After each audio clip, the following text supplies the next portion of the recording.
Hello students and welcome to Best Learning Classes. Today we are going to discuss the questions of the chapter number 9 of your accountancy book, that is Accounting for Share Capital. So let's get started from question number 28. Amrit Dhara Limited issued 800 equity shares of 100 each at a premium of 25% as fully paid up in consideration of purchase of plant and machinery of ₹1 lakh, pass entries in company's journal। मतलब देखो student, हुआ क्या है, 800 equity shares 100 each के, वो भी 25% premium पे issue किए हैं। किसने? अमृत धारा लिमिटेड ने। क्यों? क्योंकि उन्होंने प्लांट एंड मशीनरी परचेज करी है। कितने रुपीस की? 1 लाख रुपीस की। आपको जर्नल एंट्रीज पास करनी है। अब देखो स्टूडेंट, सबसे पहले आपने अगर कोई एसेट परचेज किया, ठीक है, एसेट का डेबिट बैलेंस होता है। इट मींस अगर एसेट इंक्रीज होगा तो वो डेबिट होगा, राइट। तो अगर आप प्लांट एंड मशीनरी परचेज कर रहे हो तो वो बढ़ रही है, तो बढ़ाने के लिए आप क्या करोगे? डेबिट करोगे। आप किसी ना किसी वेंडर से ले रहे हो स्टूडेंट, अगर आप वेंडर से ले रहे हो तो वो अब आपके लिए लाइबिलिटी बन गया, बिकॉज यहाँ पे कहीं पे भी मेंशन नहीं है कि आप उसको बैंक या कैश के थ्रू पे कर रहे हो। इट मीन्स वो हमारी लाइबिलिटी है, एंड लाइबिलिटी क्रिएट होती है तो क्रेडिट होती है, तो हमने वेंडर्स अकाउंट को क्रेडिट कर दिया। दोनों चीजें क्लियर है। कितने के लिए है? 1 लाख के लिए है। दोनों अमाउंट भी क्लियर है, ठीक है। अब सेकेंड एंट्री क्या होगी? अब भाई अगर हमने वेंडर्स को लाइबिलिटी बना लिया तो अब वो लाइबिलिटी खत्म भी तो करनी पड़ेगी ना, हमें उनको पे करना पड़ेगा ना। तो अब मैंने पहले उसको यहाँ पे क्रेडिट किया था लाइबिलिटी को बनाने के लिए। अब मैं लाइबिलिटी को पे करूंगी तो मेरी लाइबिलिटी कम हो जाएगी, तो कम करने के लिए मैंने लाइबिलिटी को क्या कर दिया? डेबिट कर दिया। किस तरीके से पे कर रही हूं मैं उस वेंडर को? मैं उसको कुछ शेयर कैपिटल इश्यू करके दे रही हूं, इक्विटी शेयर, ठीक है, और वो भी मैं सिक्योरिटी प्रीमियम रिजर्व पे इशू कर रही हूँ, ठीक है। तो उन्होंने आपको क्या बोला है स्टूडेंट, कि उन्होंने आपको बता दिया कि आप 800 शेयर 100 ईच के 25% प्रीमियम पे इशू कर रहे हो। तो स्टूडेंट 100 का 25% कितना होता है? 25 रुपीज, मतलब प्रीमियम 25 का हो गया। 800 शेयर पे 25 रुपीज का प्रीमियम हो गया, और 800 शेयर पे 100 रुपीज की फेस वैल्यू हो गई, दैट इज 80,000। इस तरीके से हमने उनको पे कर दिया 1 लाख रुपीज, तो हमारी लाइबिलिटी भी खत्म हो गई स्टूडेंट, राइट। 29 क्वेश्चन देखिए। Z limited purchase furniture costing 2,20,000 from CD limited. Furniture लिया, payment was to be made by issue of 9% preference share of 100 each at a premium of 10 per share. बिल्कुल ऊपर जैसे question जैसा same ही है, बस difference क्या है, वहां पे आप प्लांट एंड मशीनरी ले रहे थे और यहाँ पे आप फर्नीचर ले रहे हो, ठीक है। अमाउंट का डिफरेंस है ना। अगर आप लोगों ने क्वेश्चन ध्यान से देखा तो आपको एक चीज और पता लगी होगी कि क्वेश्चन नंबर 28 और क्वेश्चन नंबर 29 में एक और चीज का डिफरेंस था स्टूडेंट, कि ऊपर वाले क्वेश्चन में हमें बता दिया था कि कितने नंबर ऑफ इक्विटी शेयर्स आप इश्यू कर रहे हो, that is 8,000। But in this question हमें नहीं बताया गया है कि कितने नंबर ऑफ इक्विटी शेयर्स या प्रेफरेंस शेयर हम इश्यू कर रहे हैं, वो हमें खुद कैलकुलेट करना है। हमें फॉर्मूला पता है, हम वही यूज करेंगे। तो देखो स्टूडेंट, 2,20,000 रुपीज ये कहाँ से आया? आपको क्वेश्चन में गिवन है कि आप फर्नीचर 2,20,000 का ले रहे हो। डिवाइड में क्या लिखा है मैंने लिखा है कि 100 की फेस वैल्यू प्लस 10 रुपीज का प्रीमियम, तो क्या बना? 110। तो कितने नंबर ऑफ शेयर आपने इश्यू कर दिए? 2,000 नंबर ऑफ शेयर्स मैंने इश्यू कर दिए, राइट। तो अगर क्वेश्चन में गिवन नहीं है कोई दिक्कत नहीं है, इतना इजी फॉर्मूला है, हम खुद यूज कर लेंगे और निकाल लेंगे, ठीक है। हमने निकाल लिया। अच्छा, अब आपने क्या लिया है? फर्नीचर लिया है। फर्नीचर क्या होता है? एसेट होता है, ठीक है। एसेट बढ़ेगा तो वो डेबिट होगा, तो मैंने फर्नीचर को डेबिट कर दिया। सीडी लिमिटेड मेरी लाइबिलिटी है जो कि अब क्रिएट हो गई है, मैंने उसे क्रेडिट कर दिया। अमाउंट 2,20,000 का फर्नीचर लिया है, पूरी एंट्री क्लियर हो गई। फिर क्या हुआ? अब मेरी लाइबिलिटी बनी है, मैं उसे पे करने लगी हूं, तो मेरी लाइबिलिटी खत्म हो जाएगी, तो मैंने उसे डेबिट कर दिया। अमाउंट मैंने सेम लिखा, ठीक है। मैंने प्रेफरेंस शेयर कैपिटल इशू किया, वो भी प्रीमियम पे किया, तो मैंने निकाल लिया कि 2,000 टोटल शेयर्स हैं, उस पे 100 रुपीज की आप फेस वैल्यू दे रहे हो, 10 रुपीज का प्रीमियम दे रहे हो। ये सब कहाँ से पता लगा? क्वेश्चन में से, और कहीं से नहीं, राइट। तो आपकी एंट्री खत्म हो गई, लाइबिलिटी खत्म हो गई। 30 क्वेश्चन देखिए। Good luck limited purchase machinery costing 10 lakh from fair deals limited. The company paid the price by issue of equity shares at a premium. Again वही बात स्टूडेंट, कि आप लोग पे तो कर रहे हो इक्विटी शेयर्स इश्यू करके, पर कितने नंबर ऑफ इक्विटी शेयर्स है ये गिवन नहीं है, ये आपको खुद कैलकुलेट करना है। अब देखो स्टूडेंट, ये जो मैं नंबर ऑफ शेयर्स आपको कैलकुलेट करके दिखा रही हूँ ना, ये कैलकुलेट करने के और भी वेज हैं, बट इससे इजी वे कोई है ही नहीं।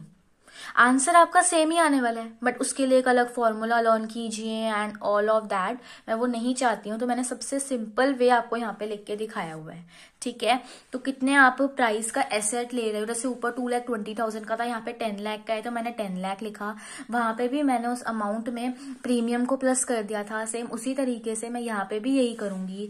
देखिए 10 रुपीज की फेस वैल्यू है और उस पर 25% का प्रीमियम है, तो 10 पे अगर आप 25% का प्रीमियम दोगे स्टूडेंट तो वो 2.5 बनेगा। तो 10 रुपीज की फेस वैल्यू हो गई और 2.5 का प्रीमियम हो गया, तो टोटल मिला के 12.5 बन गया। तो आपके पास कितने नंबर ऑफ शेयर्स आ गए, 80,000 आ गए। इससे simple way number of share निकालने कोई हो नहीं सकता, और निकाले बिना क्वेश्चन हो नहीं सकता, राइट। मशीनरी ली, एसेट आया, डेबिट होगा। फेयर डील्स लिमिटेड आपकी लाइबिलिटी बन गई, क्रेडिट होगा। सेम वही चीज बार बार रिपीट हो रही है। अमाउंट जितने का आपने मशीनरी लिया है वो अमाउंट यहाँ पे आ जाएगा, ठीक है। फेयर डील्स लिमिटेड हमारी लाइबिलिटी बन गई थी, अब उन्हें पे कर रहे हैं तो हमारी लाइबिलिटी कम हो रही है। लाइबिलिटी को कम करने के लिए डेबिट कर दिया, अमाउंट सेम आ गया। कुछ इक्विटी शेयर्स इश्यू कर रहे हैं, प्रीमियम पे इश्यू कर रहे हैं, तो नंबर ऑफ शेयर्स आपको निकाल के दिखा दिए। 10 रुपीज की फेस वैल्यू आ गई और 2.5 रुपीज का सिक्योरिटी प्रीमियम रिजर्व आ गया, आपने पे आउट उन्हें कर दिया। 31 क्वेश्चन देखिए। Jain limited purchase machinery costing 10 lakh from Iyer limited. 50% of the payment was made by cheque and for the remaining 50% the company issued equity shares of 100 each at a premium of 25%। पूरा question पहले जैसा है, ठीक है, कुछ भी difference नहीं है। बस इतना है कि 10 लाख में से आधा दैट इज 5 लाख हम लोग बैंक के थ्रू पे कर देंगे, बाकी का जो बचा 5 लाख उसके लिए कंपनी इक्विटी शेयर्स इश्यू कर रही है 100 ईच पे एट अ प्रीमियम ऑफ 25%। बात वही रही, इस बार भी आपको नहीं बताया हुआ कि कितने number of equity shares issue कर रहे हो, ठीक है। अब देखो स्टूडेंट, मैंने क्या लिखा है फिर से। आपने अगर एक मशीनरी अगर आप ले रहे हो, ठीक है, मशीनरी ले रहे हो, एसेट है, आएगा तो वो डेबिट होगा। अय्यर लिमिटेड से ले रहे हैं तो वो हमारा क्रेडिटर बन गया, तो मैंने उसको क्रेडिट कर दिया। अमाउंट 10 लाख की मैं मशीनरी ले रही हूँ, ठीक है। फिर मैं उसको पे कर रही हूँ, मैंने कहा I will pay you 50% by cheque and for the remaining 50% I will issue equity shares at a premium, right. तो अब अय्यर लिमिटेड मेरी लाइबिलिटी थी, मैं उसे कम कर रही हूँ। कितने से कम कर रही हूँ स्टूडेंट? ओनली अभी 50% है। 50% की मैं आपको भी एंट्री करके दिखा रही हूँ, मैंने अलग अलग करके दिखाया है आपको, आप एक साथ भी कर सकते हो, कोई दिक्कत नहीं आएगी। मैंने पहले ही क्लियर कर दी है बात। 5 लाख की अभी सिर्फ लाइबिलिटी कम कर रही हूँ, तो कि मैं बैंक के थ्रू अभी सिर्फ 50% ही पे आउट कर रही हूँ। तो 10 लाख का आधा कितना हुआ? 5 लाख, राइट।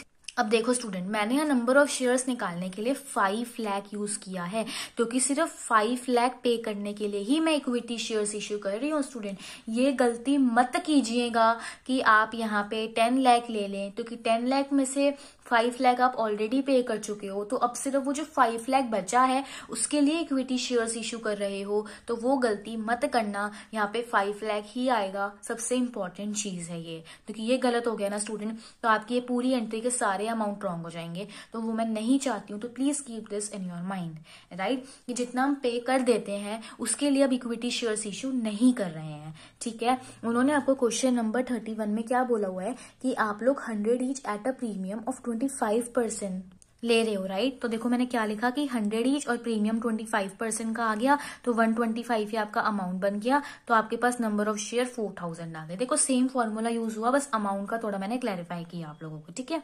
फिर अब हम पूरी लाइबिलिटी हमारी खत्म हो गई, और भी 5 लाख की जो बची थी वो भी पे कर दिया इक्विटी शेयर कैपिटल और सिक्योरिटी प्रीमियम रिजर्व से। तो 4000 शेयर्स थे, 100 रुपीज की फेस वैल्यू पे दे दिया और 25 हमने प्रीमियम भी दे दिया, ठीक है। क्वेश्चन नंबर 32 में क्या लिखा है? Rajan limited purchased assets, right, from Gita and company for 5 lakh, ठीक है। एसेट्स लिए, a sum of 1 lakh was paid by means of a bank draft and for the balance issued equity shares of 10 each at a premium of 25%। Same वही चीज जो अभी ऊपर वाले question में थी। तो देखो स्टूडेंट, सबसे पहले आपने उस पर्सन से क्या लिया? एसेट्स लिए, ठीक है। एसेट्स आए आपकी कंपनी में, तो उनको मैंने क्या कर दिया? डेबिट करके दिखा दिया, ठीक है। आपने गीता एंड कंपनी से लिए, वो भी ऑन क्रेडिट लिए, तो वो आपका क्रेडिटर बन गया, ठीक है। तो मैंने उसे क्रेडिट करके दिखा दिया, लाइबिलिटी क्रिएट कर दी, ठीक है। कितने रुपीज के आपने लिए? 5 लाख के लिए मैंने वो अमाउंट मेंशन कर दिया। फिर मैं क्या कह रही हूँ कि मैं गीता एंड कंपनी को 1 लाख रुपए बैंक के थ्रू दे रही हूँ। ये 1 लाख कहाँ से आया? मुझे साफ साफ क्वेश्चन में गिवन था, ठीक है। अब बाकी की देखो, गीता एंड कंपनी को 5 लाख देने थे, उसमें से 1 लाख आपने दे दिए, कितने बचे 4 लाख। उस 4 लाख के लिए मैंने क्या किया, मैंने उसको इक्विटी शेयर्स जो है वो इश्यू करके दे दिए 10 ईच पे, ठीक है, मतलब 10 रुपीज की फेस वैल्यू और 2.5 रुपीज का प्रीमियम हो गया, ठीक है। तो नंबर ऑफ शेयर्स कितने आ गए, 32,000 आ गए। तो 32,000 पर 10 रुपीज का मैंने उसे फेस वैल्यू पे इक्विटी शेयर्स इश्यू कर दिया और 2.5 रुपीज के प्रीमियम पे किए, तो ये अमाउंट आ गया। इन टोटल मैंने उसे 4 लाख दे दिए, तो 5 लाख देने थे, तो मैंने उसे अब टोटल 5 लाख रुपए पे कर दिए। आई समझ। अगेन वही हुआ, जितना बैंक में देने के बाद जो लाइबिलिटी बची, हमने सिर्फ उसके लिए ही उसको यहाँ पे इक्विटी शेयर्स इश्यू करके दिए हैं। ओके, क्वेश्चन नंबर 33 देखिए। Sona limited purchase machinery costing 17 lakh from Mona limited. Sona limited paid 20% of the amount by cheque and for the balance amount issued equity shares of 100 each at a premium of 25%। Same वही question है। अब देखो student, हुआ क्या, आपने machinery ली है, ठीक है, वो एक एसेट है। एसेट अगर फॉर्म में आएगा तो वो डेबिट होगा। मोना लिमिटेड से लिया, आपकी लाइबिलिटी क्रिएट हो गई, तो कि आपने ऑन क्रेडिट लिया है, तो आपने उसको क्रेडिट साइड पे मेंशन कर दिया, ठीक है। 17 लाख की आपने ले ली। वो आपको कह रहे हैं कि आपने उनको क्या किया है, बैंक के थ्रू एक चेक इश्यू करके पे किया है। कितना पे किया है, 20% of the amount by cheque, मतलब ये 17 लाख का 20% आपने उनको बैंक के थ्रू पे कर दिया। अब अगर हम बैंक के थ्रू दे रहे हैं तो हमारा बैंक कम हो रहा है, एसेट कम हो रहा है, तो आप उसको क्या कर दोगे, क्रेडिट कर दोगे, और आपकी उतने ही अमाउंट से लाइबिलिटी कम हो रही है, ठीक है। फिर क्या हुआ, अब हम लोग बाकी के अमाउंट के लिए देखो, 17 लाख में से 3,40,000 आपने पे कर दिया, कितना बचा 13,60,000, ठीक है। उसके लिए मैंने इक्विटी शेयर्स इश्यू करे। कितने नंबर ऑफ करे हैं मैम, वो तो समझ में नहीं आया। तो देखो स्टूडेंट, आपको 1 3 6 1 2 3 4 इतने नंबर ऑफ अमाउंट आपको देना है, ठीक है, इतना अमाउंट देना है, ठीक है। 100 रुपीज की फेस वैल्यू है प्लस 25 रुपीज का प्रीमियम में निकाल लीजिए। 10,880 इतने आपके पास नंबर ऑफ इक्विटी शेयर्स जो है वो निकल के आ जाएंगे, जितने की आपने इश्यू किए हैं। आगे मेरी बात समझ। तो वही सेम फॉर्मूला मैं हर बार यूज कर रही हूँ, और मैं बार बार कह रही हूँ कि इससे इजी वे कोई है ही नहीं नंबर ऑफ इक्विटी या प्रेफरेंस शेयर निकालने का, क्योंकि मैं जानती हूँ कि एक और फॉर्मूला भी होता है, but student that is difficult. Okay, so please ignore that and use this only. Okay, तो देखो 10,880 number of equity shares issue कर रहे हो, 100 रुपीज के फेस वैल्यू हो गई और 25 रुपीज का प्रीमियम हो गया। टोटल हमने उसको जितना अमाउंट देना था, दैट इज 17 लाख, वो पे कर दिया, ठीक है। क्वेश्चन नंबर 34 देखिए, क्या हुआ, इस बार बता दिया कि आप 30,000 फुली पेड अप शेयर्स जो है 100 ईच के उसको दे रहे हो, ठीक है। क्या क्या ले रहे हो आप, कुछ एसेट्स ले रहे हो, that is plant, land and building, stock in trade, सन्डी creditors, journal entries करनी है। क्या कुछ भी डिफिकल्ट है, नहीं है मैम, बस वहां पे एक एसेट बता देते थे, यहाँ पे अलग अलग बता दिया, दैट्स इट। तो देखो, प्लांट लिया, लैंड एंड बिल्डिंग ली, स्टॉक इन ट्रेड लिया। अभी इसे इग्नोर करो स्टूडेंट, ये एक तरीके से आपकी बैलेंसिंग फिगर निकल के आने वाली है, ठीक है। ये आपने सारी चीजें ली हैं, एसेट है, आए हैं फॉर्म में तो डेबिट होंगे। और बाकी देखो स्टूडेंट, हमने उनसे ना कुछ, देखो अगर हम किसी से कोई फॉर्म लेते हैं, ठीक है, कुछ भी करते हैं, तो स्टूडेंट हम साथ में लाइबिलिटी भी ले रहे होते हैं, ठीक है। जैसे आप गुडविल ले रहे होते हो ना, उस पर्सन की गुडविल, उसी तरीके से कुछ लाइबिलिटी भी तो साथ में आती है, तो वो आ गई 2 लाख की, ठीक है। तो कि कई बार बंदे सोचते हैं कि मैम कोई भी क्रेडिटर्स क्यों लेगा, भाई गुडविल भी तो ले रहे हो इस बिजनेस की, तो फिर कई बार लाइबिलिटी भी एक्सेप्ट करनी पड़ती है, ठीक है। देन शर्मा एंड कंपनी अब आपके क्या बन गए हैं, क्रेडिटर बन गए हैं। ओके, तो अब आपको क्वेश्चन में खुद ही बताया हुआ है कि आपने उनको 30,000 पेड अप शेयर्स जो है इशू किए हैं 100 ईच पे। तो 30,000 100 ईच पे आपने किए हैं, तो दैट इज 30 लाख का अमाउंट आ गया।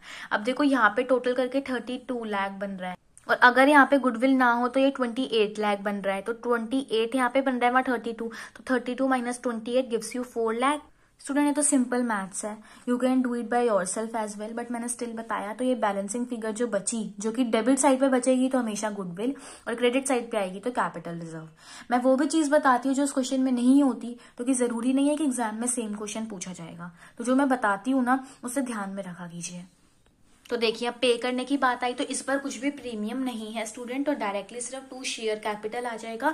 और उन्होंने आपको बता दिया था कि आप 30,000 100 ईच पे इशू कर रहे हो, तो वो आपने यहाँ पे कर दिया। शर्मा एंड कंपनी को पहले ऊपर हमने अपनी लाइबिलिटी क्रिएट किया, फिर डेबिट करके लाइबिलिटी को खत्म कर दिया, राइट।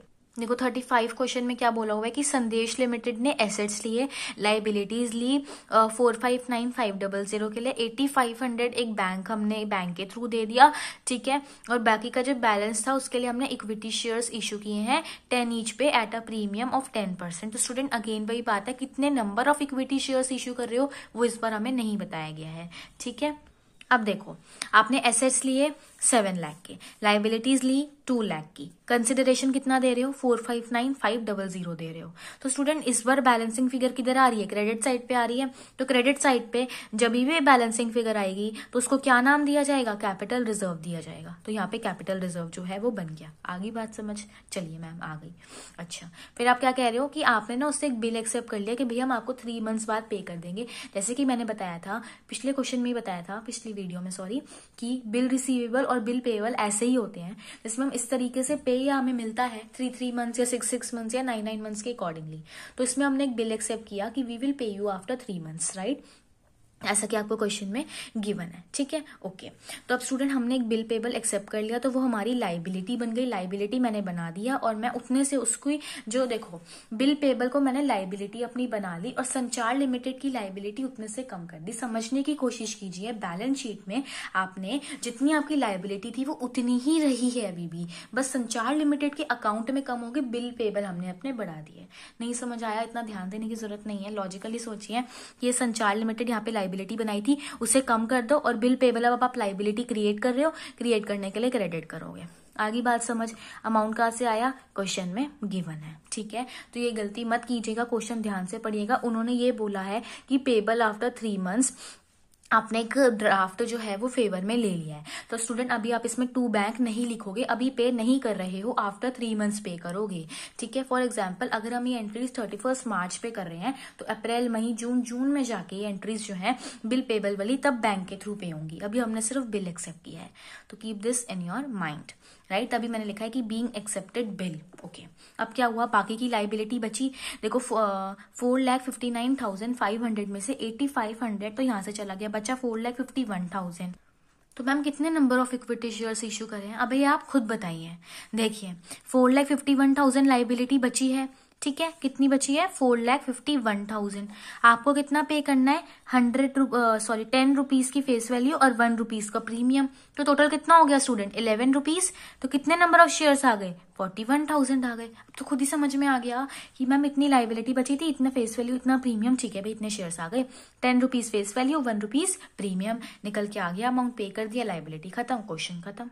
क्वेश्चन नंबर 36 में देखिए क्या बोला है, sure limited purchase a running business from messrs Rai brothers for a sum of 15 lakh, payable 12 lakh in fully paid shares of 10 each and balance through cheque. ठीक है, हम लोग 12 लाख शेयर्स में दे रहे हैं 10 ईच पे, और बाकी का जो बैलेंस बचेगा वो हम चेक के थ्रू पे कर देंगे। हमने सारी एसेट्स और लाइबिलिटीज ले ली है, हमें एंट्रीज पास करनी है। पहले मैंने आपको नंबर ऑफ शेयर्स निकाल के दिखाए हैं, 12 लाख अमाउंट था और 10 रुपीज पे कर रहे हो, कुछ भी प्रीमियम नहीं है, तो कितने नंबर ऑफ शेयर्स आ गए, 1,20,000 आ गए। ये चीज पहले क्लियर हो गई। अब देखो क्या क्या लिया, प्लांट एंड मशीनरी 4 लाख की, बिल्डिंग 4 लाख की, सन्ड्री डेटर्स ले लिए 3 लाख के, स्टॉक ले लिया, कैश ले लिया। ठीक है, सारे एसेट्स आ गए, एसेट्स फॉर्म में आए, डेबिट हो गए। ठीक है, देन उसके बाद हमने क्या किया, कुछ लाइबिलिटीज भी ली, सन्ड्री क्रेडिटर्स लिए, कुछ मेसर्स राय ब्रदर्स को हमें पे भी करना है तो आपने वो ले लिया। कितना लिया है आपने स्टूडेंट, मेसर्स राय ब्रदर्स ने आपसे 15 लाख लिया है। 15 लाख में से 12 लाख के लिए आप शेयर्स इशू कर रहे हो और बाकी का बैलेंस दैट इज 3 लाख वो बैंक के थ्रू पे कर रहे हो। तो 15 लाख की उसकी लाइबिलिटी क्रिएट हो गई। अब जो ये बैलेंसिंग फिगर बची है कैपिटल रिजर्व आ गया, बिकॉज अगर क्रेडिट साइड में बैलेंसिंग फिगर होगी तो वो कैपिटल रिजर्व होगा, वो आपने मेंशन कर दिया। बहुत ही इजी क्वेश्चंस है, इससे इजी क्वेश्चंस हो ही नहीं सकते हैं स्टूडेंट्स, राइट। बस थोड़ा सा लॉजिक यूज करना है। ओके, अब मेसर्स राय ब्रदर को हमने अपनी लाइबिलिटी बनाया, अब हम उसे पे करने वाले हैं तो हम अपनी लाइबिलिटी को कम कर रहे हैं, तो मैंने उसके लिए उसको क्या कर दिया, डेबिट कर दिया। ठीक है, कुछ मैं उसको बैंक के थ्रू दे रही हूँ, कुछ शेयर कैपिटल के थ्रू दे रही हूँ। तो स्टूडेंट मैंने इतना देख लिया कि मैंने 1,20,000 जो है शेयर्स इशू करे हैं वो भी 10 ईच पे, तो मतलब 12 लाख का अमाउंट मैंने शेयर कैपिटल के थ्रू दे दिया और बाकी बैंक में मैंने बचा हुआ 3 लाख दे दिया, जो कि मेरे पास बचा, तो कि उन्होंने यही बोला था जो बैलेंस बचा है ना वो बैंक के थ्रू दे देना। तो ये अमाउंट वहां से आया, क्वेश्चन में डायरेक्टली गिवन नहीं है कि 3 लाख आप बैंक के थ्रू दे रहे हो। ठीक है, Now question number 37, that is the last question for this video. Sandesh Limited purchased a running business from Sanchar Limited for 15 lakh payable 10% by check. मतलब 15 लाख का 10% हम चेक के थ्रू दे देंगे और बाकी का हम इक्विटी शेयर्स इशू करेंगे 100 पे, वो भी प्रीमियम भी दे रहे हैं 20%. ठीक है. एसेट्स और लाइबिलिटीज आपने क्या क्या ली हैं, बुक वैल्यू को इग्नोर करना है और हमें अग्रीड वैल्यू पे ध्यान देना है भी जितने पे बात फाइनल हुई लेने की. ठीक है. अब देखो स्टूडेंट, जो भी एसेट्स और लाइबिलिटीज ली वो मैंने मेंशन कर दी. ठीक है, एसेट्स और ये लाइबिलिटीज. ये अमाउंट कहाँ से आया, क्वेश्चन में गिवन है 15 लाख का और ये सारी मैंने अग्रीड वैल्यू ली है. ध्यान लेना, ऐसा क्वेश्चन पहले भी आया था, उसमें भी हमने अग्रीड वैल्यू ही कंसिडर किया था. कभी भी बुक वैल्यू को हमें नहीं देखना. ठीक है, बुक वैल्यू जो भी है वो है, पर अग्रीड वैल्यू क्या कि उन्होंने आपस में बात करके डिसाइड किया कि इस एसेट की वैल्यू कम कर लो या लाइबिलिटी की वैल्यू कम कर लो, हम इतने पे ले लेंगे, तो वो वाली वैल्यूज है, हमें उस पर ध्यान देना है. उसी के हिसाब से तो पे करोगे ना. अब इस बार आपकी बैलेंसिंग फिगर डेबिट साइड पे आई तो इट मीन से क्या आ गया, गुडविल आ गई 50,000 की. ठीक है. अच्छा, फिर उन्होंने क्या बोला कि 10% जो है आप बैंक के थ्रू पे कर रहे हो, तो 15 लाख का 10% दैट इज 1,50,000 मैंने बैंक के थ्रू पे कर दिया. ठीक है स्टूडेंट, 15 लाख में से 1,50,000 अब आपकी लाइबिलिटी खत्म हो गई, बची कितनी, इतनी, राइट. उसके लिए आपने क्या किया, इक्विटी शेयर्स इशू कर दिया. ठीक है, किस हिसाब से किए हैं स्टूडेंट, 100 रुपीज की फेस वैल्यू और 20 रुपीज का प्रीमियम, 120 का टोटल ये हमारा जो है अमाउंट निकल के आ गया. तो अब मेरे पास सिंपल यहाँ पे नंबर ऑफ शेयर्स जो है वो निकल के आ गए. तो ये मेरा हो गया फेस वैल्यू और ये हो गया प्रीमियम. तो जो लाइबिलिटी बची थी वो भी मैंने पे कर दी. तो स्टूडेंट मैं फिर कह रही हूँ कि यही चीज यूज करना हमेशा नंबर ऑफ शेयर्स निकालने के लिए, क्योंकि मुश्किल बिल्कुल भी नहीं है और इससे ईजी कुछ भी नहीं है, right. So that's it for this video students. Still if you have any doubt you can ask me in comment section, and if you find this video useful then please like, share and subscribe my channel.